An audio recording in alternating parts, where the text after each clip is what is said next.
Powered by the Montana Television Network. This is the Noon News from Montana's news leader. Good afternoon, and thanks so much for starting your week with us here on the Noon News. I'm Samantha Harrelson. President Trump is insisting he has absolute power to pardon himself in the special counsel's Russia probe. He's also deemed the probe as, quote, a witch hunt, and says he's done nothing wrong. Angelica Alvarez has the details from Washington. President Trump doubled down on his interpretation of executive powers, tweeting this morning, "I have the absolute right to pardon myself, but why would I do that when I have done nothing wrong?" Presidential counselor Kellyanne Conway dismissed reporters' questions. You're all saying it's a hypothetical exercise. That's what you do. The president's personal attorney, Rudy Giuliani, agrees a pardon is possible, but not likely. Pardoning himself would just be unthinkable, and it would lead to probably an immediate impeachment. The president's legal team is trying to avoid a subpoena from special counsel Robert Mueller, forcing Mr. Trump to testify before a grand jury in the Russia probe. The notion of a self-pardon was raised back in January in a letter from Trump's attorneys. It argued the president could terminate the inquiry or even exercise his power to pardon. The president called the special counsel's investigation unconstitutional, and his lawyers want the whole thing wrapped up as quickly as possible. Some lawmakers suggest there's a faster way to end it. If you don't have anything to hide, why wouldn't you testify? Because I think that would help close this investigation quicker. Giuliani indicated any decision about an interview between the special counsel and the president would not be made until after the upcoming summit with North Korea. Angelica Alvarez, CBS News, the White House. Meanwhile, a profile in Sunday's New York Times hints Donald Trump Jr. is making his way to Montana. In a tweet Sunday morning, Trump Jr. shared the article with the caption, "See you soon, John." The article itself is about Montana's senior Senator John Tester and how he isn't sweating President Trump's planned summertime blitz against Democrats in a campaign tour. Tester is running unopposed in the June primary. 4 Republicans are vying for the opportunity to face him in the November election, including Matt Rosendale, Russ Fagg, Troy Downing, and Al Olszewski. In Billings, last week's hit and run that severely injured a pedestrian has turned fatal. Just last week, Tuesday, a 20-year-old man was struck by a car in a hit and run while walking down 8th Street West near Alderson. Since then, 22-year-old Tasha Dawn Williams has been charged with 3 felonies and 2 misdemeanors, including negligent vehicular assault. Billings police confirmed the man died over the weekend, with Montana Highway Patrol listing the incident as a fatality just last night. Court documents state the victim, identified as SB, was thrown several feet when he was struck by Williams's car. The suspect was located by an MSU Billings police officer about 2 miles away, driving eastbound in a westbound lane. Arresting officers say her car's windshield was smashed and there was blood on the bumper. Her BAC was almost 3 times the legal driving limit. We'll continue to follow this case as upgraded charges for the victim's death can be expected. In Lake County, a 17-year-old girl was killed and another injured on Saturday after a sheriff's deputy T-boned their car on the highway south of Ronan. The deputy also received minor injuries. The Lake County Sheriff's deputy was responding to an emergency weapons call just before 5 a.m. on Saturday morning.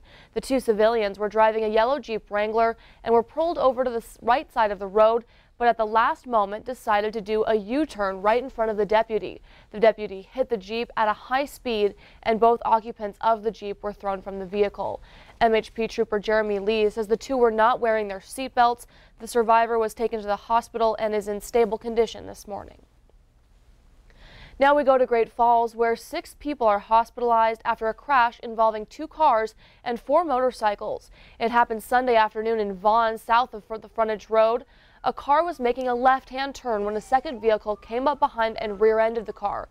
The car was then pushed out to the road and hit the 4 motorcycles coming from the opposite direction. 6 people were injured and were transported to the hospital. Their conditions range from minor to serious. So far, no fatalities have been reported. And near Augusta, a hiker becomes an example on the importance of being well prepared while heading out into the wilderness. A 23-year-old Havre area man contacted authorities Saturday to let them know he was lost. He didn't have any injuries, but he had enough supplies for a stay overnight. He was located and rescued Sunday morning by 2 Bear Air and the Lewis and County Search and Rescue Team. The ground team was delayed by snow. The Lewis and Clark County Sheriff's Office reminds everyone to be aware, as conditions can be deceiving this time of year.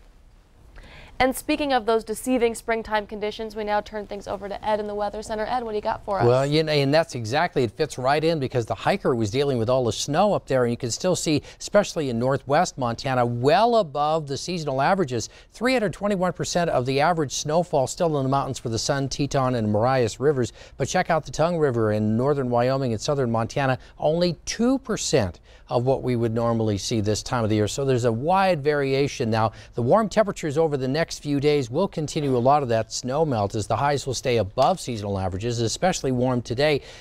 Showers, thunderstorms will continue to kick up in the afternoons, and some of those storms will be severe. We're going to talk about the outlook for today when we come back in a few minutes. Thanks so much, Ed. We'll check back in.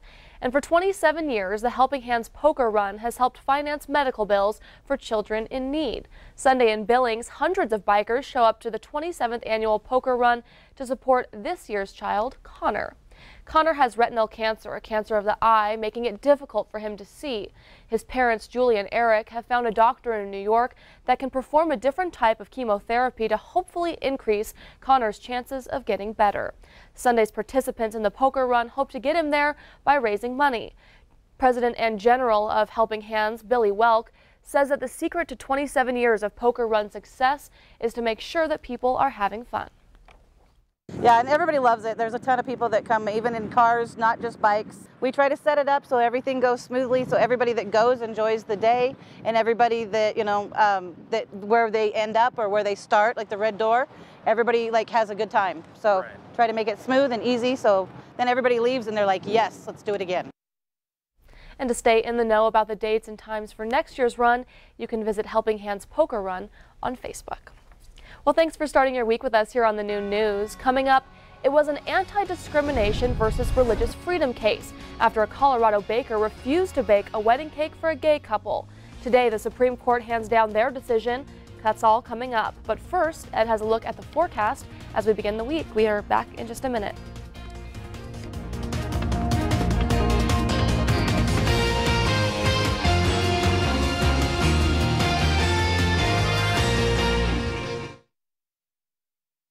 Watching MTN News with Samantha Harrelson, Storm Tracker weather with Ed McIntosh, and Farm and Ranch News from the Northern Ag Network. This is the Noon News on Q2, Montana's news leader.